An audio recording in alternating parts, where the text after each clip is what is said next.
Echoes in the Depths, the Sterkfontein Cave Tragedy. In the heart of South Africa's Gauteng province, nestled within the renowned Cradle of Humankind World Heritage Site, lies a geological and anthropological marvel, Sterkfontein Cave. Famed for its rich fossil deposits, this site has yielded some of the earliest known hominid remains, unlocking chapters of human evolution buried for millennia. But amidst the accolades and global acclaim, the cave bears a lesser-known and somber story, an incident that underscores the perils faced by those who dare to descend into the Earth's ancient silence. This is the story of a young explorer whose journey into Sterkfontein's lesser-charted depths would end in tragedy, reverberating through the scientific and local communities alike. Sterkfontein is not merely a geological formation, it is a vault of evolutionary history. The cave has produced numerous significant paleoanthropological discoveries, including the famous Mrs. Pa-less skull and the near-complete Little Foot skeleton, dating back over 3 million years. For decades, researchers and archaeologists have worked within its labyrinthine passages, guided by science, curiosity, and caution. Yet beneath the controlled excavations and roped-off safety corridors lies a more unpredictable, untamed underworld. Sections of the cave system that remain poorly mapped and inherently hazardous. It is into this deeper, more dangerous realm that a group of amateur spelunkers ventured in the late 1990s. As Sterkfontein continued to gain international recognition for its unparalleled contributions to the study of human evolution, it also began to draw adventurers from outside the academic establishment, amateur cavers, recreational geologists, and thrill-seekers who wished to explore its lesser-known depths. One such individual was Pieter Verhulsel, a 24-year-old university student with a keen interest in geology and cave systems. Despite his lack of formal training in speleology, Pieter was regarded as an experienced climber and recreational caver among his peers. In the late 1990s, Pieter joined a small group of enthusiasts to explore the more remote and poorly mapped sections of the Sterkfontein Cave. Their efforts were informal and unsanctioned, driven not by academic pursuit but by a sense of personal challenge and curiosity. Equipped with basic spelunking gear and hand-drawn maps, they ventured into territories long left untouched by researchers due to their complexity and instability. Though aware of the dangers, the team underestimated the true perils of venturing into one of Earth's most ancient and unpredictable environments. The descent began on a temperate morning, with Pieter and his companions making good progress through the initial caverns. As they pressed deeper, the cave became increasingly constricted and treacherous. Around mid-afternoon, the group discovered an exceptionally narrow fissure, steep, dark, and likely unexplored. Against the advice of his peers, Pieter volunteered to investigate it alone, believing it could lead to an undocumented chamber. Carrying only limited supplies, a helmet with a mounted lamp, a backup battery, and a short length of rope, Pieter squeezed into the fissure, leaving his team behind with the reassurance that he would return within an hour. But he never did. Despite their calls and efforts to retrace his path, Pieter had vanished into the limestone labyrinth. The others, recognizing the gravity of the situation, abandoned the expedition and raised the alarm. Emergency services were contacted late that evening, and within hours, a search and rescue operation was launched. The South African Speleological Association, supported by police, medical personnel, and volunteer cavers, initiated a large-scale rescue. They faced immense logistical challenges. The area where Pieter was believed to be trapped was uncharted, with extreme narrowing of the passages, poor air circulation, and high humidity. Time was critical. Initial efforts focused on locating Pieter's position. Teams inserted fiber optic cameras into crevices, deployed ground microphones, and began methodical searches. Days passed without contact, until a faint, almost imperceptible sound was reportedly detected near a collapsed shaft.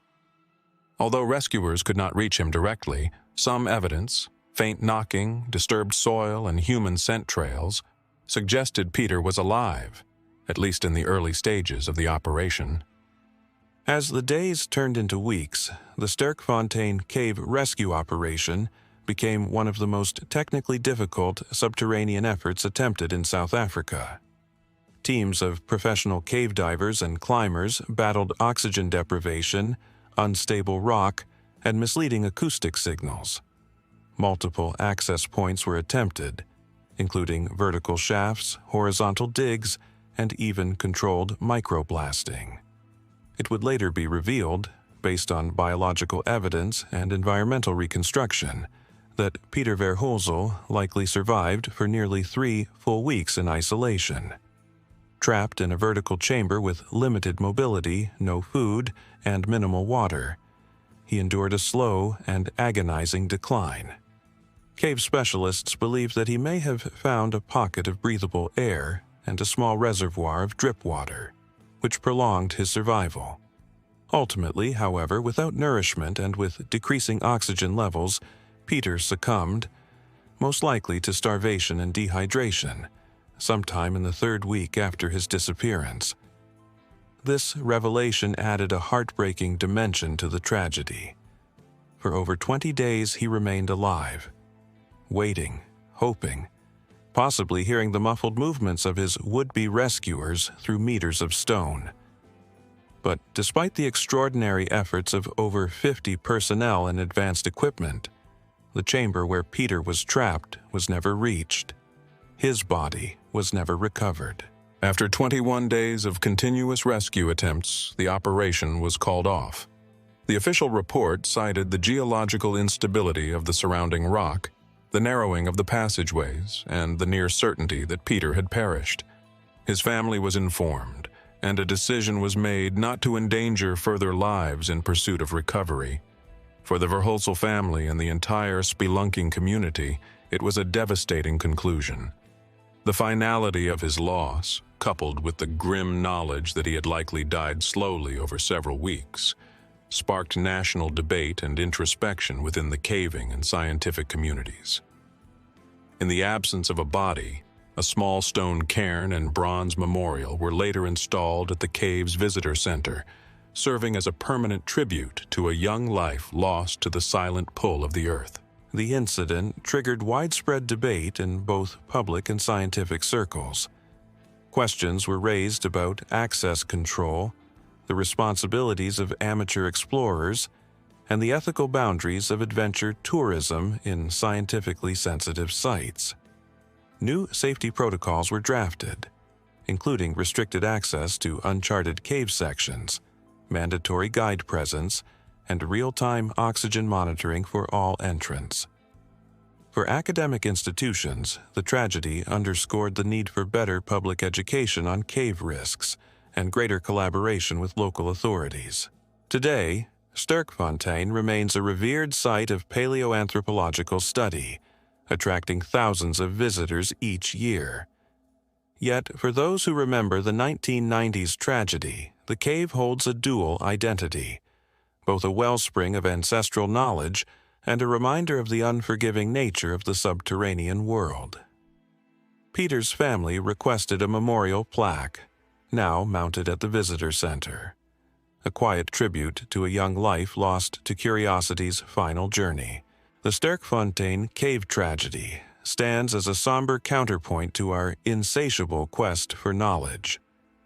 It reminds us that the pursuit of discovery must be tempered with humility, caution, and reverence for the environments we explore. For in the echoes of the Earth's silence, we may find not only the origins of humankind, but also the limits of our own fragile mortality.